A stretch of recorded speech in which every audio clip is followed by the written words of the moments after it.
Russian man like inside the dark, call me Bill Snatcher. Just the brother for the rapture. I hang live, holding on strong, hard to capture. Extravagant, resurrect the track and it's militant. And I react like a garden and start killing. It's manifesting. The God's work like appliances, dealing in my sight like a lot. Yo, what's going on, everybody? It's your boy Naruto Explain here, bringing you guys another discussion for Boruto Naruto Next Generations, the manga. And today we're going to be doing a bit of a follow-up to Boruto Chapter 69. And I wanted to talk to you guys about a major elephant in the room that's been ignored given all the events that we have in the manga so far, with Ada potentially joining Konoha, Ko getting his limiters removed, and the dire foreshadowing that something's about to happen to Sasuke. All that stuff has grabbed the attention of the fandom for really good reasons, given the fact that each of these things is a really big deal. I can't help but look at the line where Sasuke told Boruto about how people in the village would react if they knew the truth about Kawaki killing Boruto ever really got out. I think that this is very clear setup, and I believe the chapter has already given us clear signs that the truth is about to get out, and honestly, from a storytelling perspective, this makes a lot of sense. Sasuke warned Boruto that there were already those who did not like Kawaki being in the village, and if word got out that Kawaki killed the Hokage's son, it would cause trouble for everyone, including Kawaki. In the same chapter, we see how Sumire overhears Naruto being told by Kawaki that he killed Boruto, which throws Sumire off. And it makes you wonder if in the next chapter there's going to be a confrontation with Sumire and Kawaki, and not a confrontation in a physical sense, but rather a conversation, period. We also have Mitsuki state that if he ever came face to face with anyone who tried to kill Boruto, he wouldn't know if he'd be able to contain his bloodlust. Sarada showed extreme frustration over the fact that Boruto was in harm's way, but there was nothing that either of them could ever do in order to back him up. If we go back a few chapters before any of this took place, even Shikadai was used to drop a passing line that not everyone had accepted Kawaki into the village despite everything Naruto had tried to do, and that there were starting to be whispers being spread around the village about Kawaki himself. It feels like from a narrative perspective, there are enough seeds being planted here that we potentially have something that's about to blossom here. When we last saw Kawaki, he'd activated the fragmented dojutsu Ishiki in his eye, and all that he knew was that Naruto was called away for a more urgent matter, but he didn't know the specifics behind it. But the only thing that he did know was that Boruto had been resurrected from death by the karma from what should have been a killing blow. Kawaki wasn't allowed to get the full context behind the situation, which means that Kawaki does not know that Momoshiki can't resurrect using Boruto's body anymore. But this is where we still have a problem. Momoshiki as a threat isn't gone all the way yet. That's something the manga stressed, because Momoshiki can still hijack Boruto's consciousness, which if Kawaki were, or more like when Kawaki learns this, there's still a chance that he views Boruto as being a threat to Naruto, and based off what we've seen from Kawaki's mannerisms and actions, protecting Naruto is Kawaki's first priority right now. Right now, there's no one in Konoha who could stop him, and Kawaki's pretty much self-aware of this fact. But where things get very interesting is that from Boruto's generation, Sumire is the only one who knows the truth. Now, I'm not saying I think that Sumire goes around running her mouth. I don't think that's going to happen. However, I don't think she's going to be the only person from that generation who knows the truth. If we assume that Sarada and Mitsuki follow after Boruto and Sasuke, that means that the two of them are likely near or at the actual battlefield. Kawaki's dojutsu activated the moment that Naruto said that Boruto was fine as a fiddle when Sumire asked him about Boruto, which prompted Kawaki to look down at his karma, and we saw that his dojutsu was active.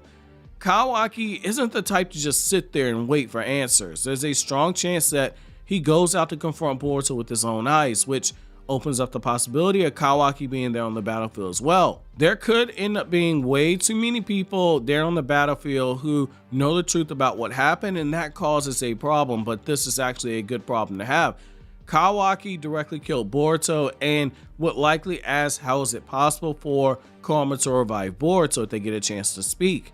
Code is loose-lipped enough to mention Kawaki killing Boruto and almost messing up his plan to feed Boruto to the Ten Tails, and he'd likely do it under the guise of it's a good thing that Boruto's here, that way I don't have to search for him. Then you have the character Ada, who with her rinnegan has already seen what happened with Boruto, but she's likely already seen the conversations that occurred between Boruto and Sasuke, where Sasuke pretty much warned Boruto that no one could know the truth about what really happened, and she would have seen Sarada and Mitsuki's reaction to the conversation that they had amongst themselves. With the character like Ada, knowledge is power. Is it really that hard to believe that Ada won't use chaos as a way to get the things that she wants? I don't think so.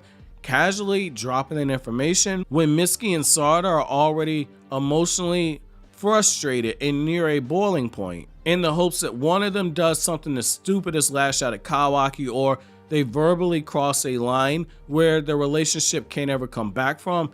I don't think that's crazy at all. In fact, the fact that Naruto had to cut his speech to Kawaki short about Kawaki belonging to Konoha and being a member of Naruto's family, I don't think that was done by mistake. Having Naruto refer to Kawaki as being a valued member of Konoha, but having Kawaki see someone like Mitsuki flip out on him physically, or someone like Sarada say something verbally that crosses a line, it might be enough to start doing what Ada wants, which is to get her hands on Kawaki.